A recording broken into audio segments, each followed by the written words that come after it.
Probiotics are like an army of microorganisms that are designed to live in symbiosis with you. Symbiosis means that there are other organisms that there's kind of like a deal. You provide them a living environment and they provide for you certain things in return that are healthful or protective.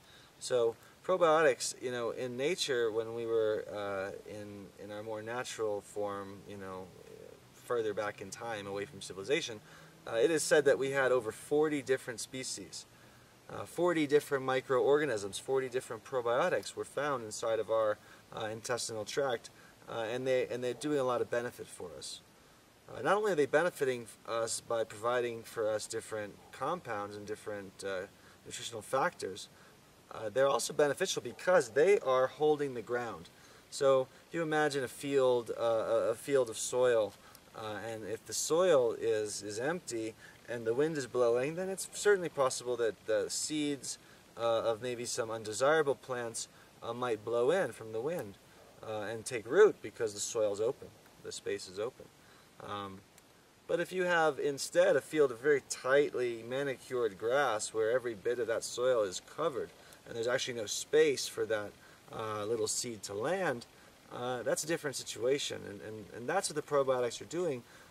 They're creating an environment where the microorganisms are covering the terrain of the intestinal tract so that other organisms that maybe are less desirable really have no place to land, so to speak, no place to go.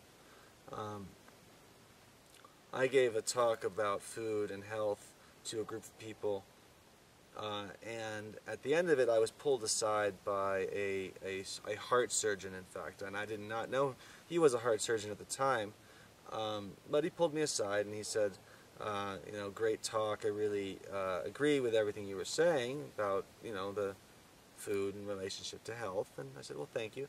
He said, but you know, you really should add some more emphasis to the probiotic part of your talk, he said.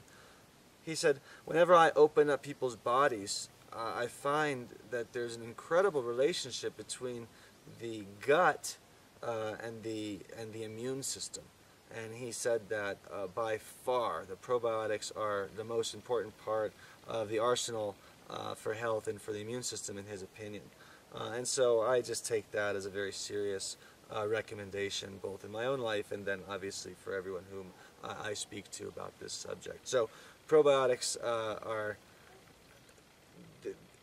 it's like having an army of allies behind you that are there, ready to help you, ready to hold their ground, and ready to kind of make sure that nothing that isn't supposed to be there can find its way inside.